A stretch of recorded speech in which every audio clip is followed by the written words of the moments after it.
சடனாக வந்து நம்ம வந்து ஒரு அப்பார்ட்மெண்ட்டுடைய காஸ்ட் வந்து எங்களுடைய கன்ஸ்ட்ரக்ஷன் காஸ்ட் 20 to 30% வரைக்கும் இன்க்ரீஸ் ஆகிடும்.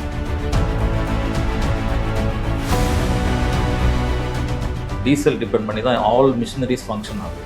இன்னைக்கு வந்து பார்த்தீங்கன்னா சிமெண்ட் ப்ரைஸ்லேருந்து ஸ்டீல் ப்ரைஸ் வரைக்கும் எல்லாமே இன்க்ரீஸ் ஆகும்.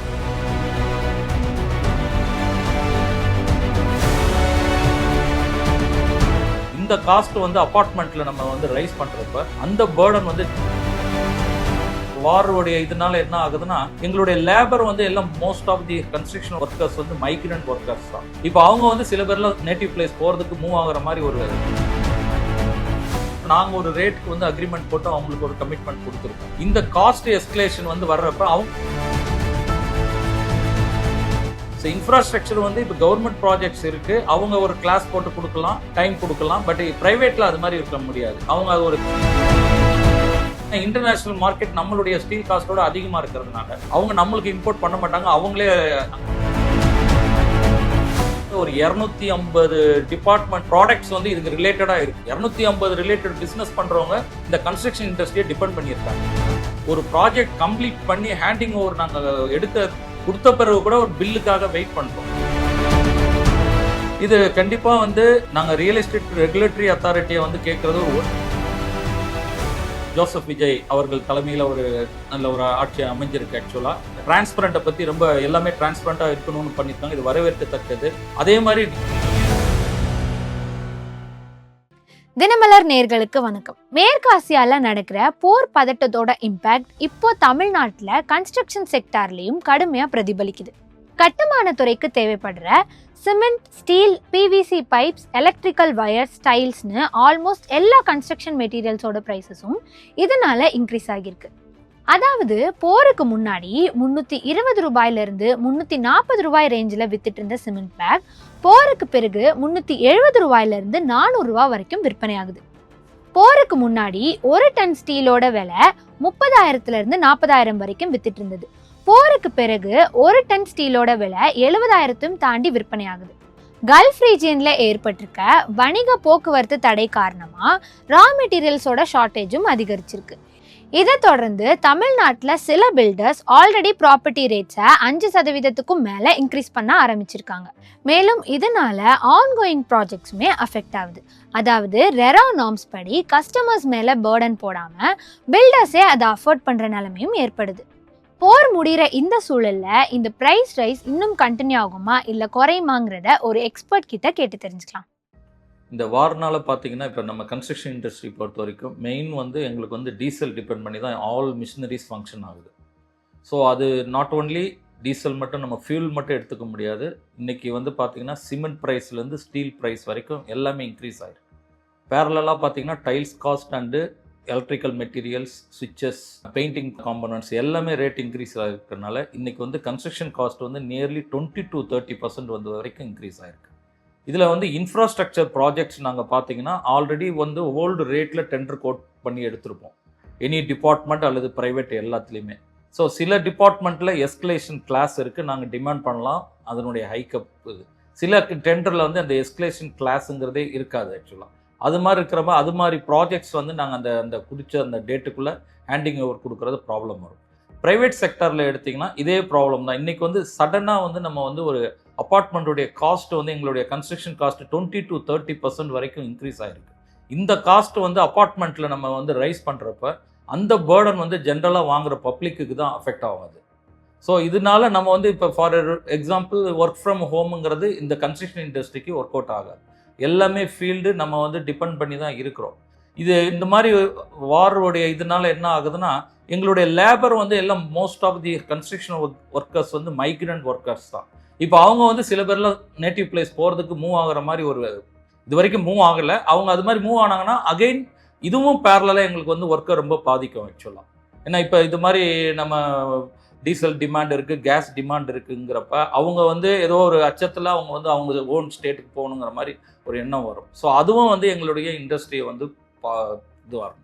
சேம் டைம் கன்ஸ்ட்ரக்ஷன் ரிலேட்டடான மிஷினரிஸ் அதனுடைய அவங்களுடைய காஸ்ட்டு இன்க்ரீஸ் ஆகிறதுனால அந்த இம்பேக்டும் இப்போ நாங்கள் எல்லாமே வந்து ஒரு இப்போ இன்ஃப்ராஸ்ட்ரக்சர் ப்ராஜெக்ட்ஸ்க்கு வந்து மிஷினரி வந்து ஒரு ப்ராஜெக்ட்ஸ்க்கு நாங்கள் வந்து வேரியஸ் மிஷினரி வந்து பர்ச்சேஸ் பண்ணோம். அதனுடைய காஸ்ட்டும் வந்து இன்க்ரீஸ் ஆகும். இப்போ லைக் பிரிக்ஸ் எடுத்திங்கன்னா சரி, எல்லாமே வந்து டீசல் டிபெண்ட் பண்ணி தான் இருக்கும். பிளாக்ஸு இன்றைக்கி வந்து கன்ஸ்ட்ரக்ஷன் பார்த்தீங்கன்னா பிரிக்ஸ்க்கு ஆல்டர்னேட்ஸ் வந்து பிளாக்ஸ் தான் யூஸ் பண்ணிகிட்டு இருக்கோம். ஸோ அந்த ப்ரொடக்ஷனில் இருந்து அதாவது A to Z சொல்லலாம். ஸோ இன்னைக்கு வரைக்கும் பார்த்தீங்கன்னா கிட்டத்தட்ட 20 to 30% வந்து காஸ்ட் வந்து இன்க்ரீஸ் ஆகிருக்கு. சிமெண்ட் வந்து 8 to 15% வரைக்கும் இன்க்ரீஸ் ஆகிருக்கு. ஸ்டீல் எடுத்திங்கன்னா 10 to 18% இன்க்ரீஸ் ஆகிருக்கு.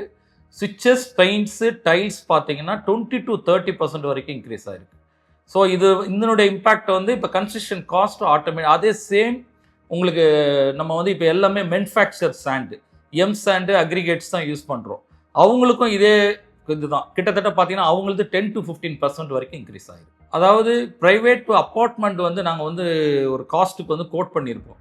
அதாவது 3 கேட்டகரியாக பண்ணிட்டு இருக்கிறோம். அஃபோர்டபுள் ஹவுசிங், மிடில் செக்மெண்ட் ஒன்று இருக்கும், லக்ஸரி செக்மெண்ட்ஸ் இருக்கும். எல்லாமே ஆவரேஜாக வந்து காஸ்ட் இன்க்ரீஸ் ஆகிறப்ப நாங்கள் ஒரு ரேட்டுக்கு வந்து அக்ரிமெண்ட் போட்டு அவங்களுக்கு ஒரு கமிட்மெண்ட் கொடுத்துருப்போம். இந்த காஸ்ட் எஸ்கலேஷன் வந்து வர்றப்ப அவங்கக்கிட்ட நாங்கள் டிமாண்ட் பண்ண முடியாது. ஈவன் இந்த ரியல் எஸ்டேட் ரெகுலேட்டரி அத்தாரிட்டியில் நம்ம என்ன ரேட் ஒரு கமிட் பண்ணுறோமோ அதுக்கு தான் நான் அந்த கன்சியூமருக்கு வந்து நம்ம அந்த ப்ராஜெக்டை ஹேண்டிங் ஓவர் கொடுக்க முடியும்.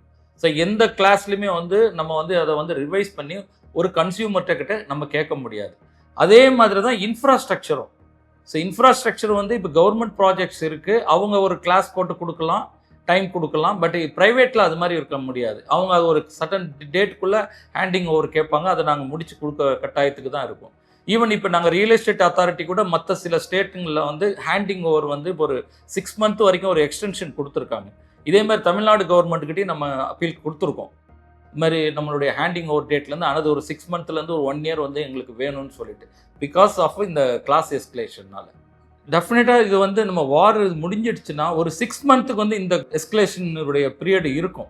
அதுக்கப்புறம் தான் நார்மலாக இப்போ ஃபார் எக்ஸாம்பிள் பார்த்தீங்கன்னா இன்றைக்கி வந்து நம்மளுக்கு வர வேண்டிய ஸ்டீல் வந்து நிறைய நம்ம இம்போர்ட் பண்ணிட்டு இருந்தோம். இப்போ அந்த ஸ்டீல் கொண்டும் நம்மளுக்கு வர்றதில்லை. இப்போ வார் முடிஞ்சு ஒரு 6 monthக்கு அப்புறம் தான் நம்மளுக்கு அந்த ஸ்டீல்லாம் படிப்படியாக ஏற்கனவே எப்படி இருந்ததோ அது மாதிரி வர ஆரம்பிக்கும். ஏன்னா இன்டர்நேஷ்னல் மார்க்கெட் நம்மளுடைய ஸ்டீல் காஸ்ட்டோட அதிகமாக இருக்கிறதுனால அவங்க நம்மளுக்கு இம்போர்ட் பண்ண மாட்டாங்க, அவங்களே அங்கேயே கொடுத்துடுறாங்க. ஸோ அதுவும் வர ஆரம்பித்தாதான் நம்மளுடைய ஸ்டீலை பொறுத்த வரைக்கும் காஸ்ட், அது மாதிரி ஸ்டீலுக்கு ரிலேட்டடாக நிறைய மெட்டீரியல் இருக்குது, அதுவும் நம்மளுக்கு ஒரு காஸ்ட் வந்து ஒரு கண்ட்ரோலில் இருக்குது.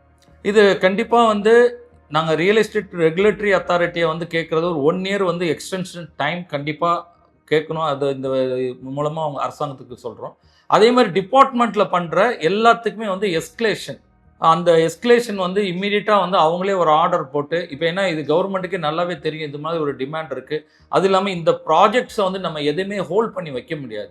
எல்லாமே நம்ம வந்து கன்ஸ்ட்ரக்ஷன் இண்டஸ்ட்ரி வந்து மேஜர் ரூல் வந்து ஜிடிபி ரூலில் வந்து நம்ம தான் மெயினாக பண்ணுறோம்.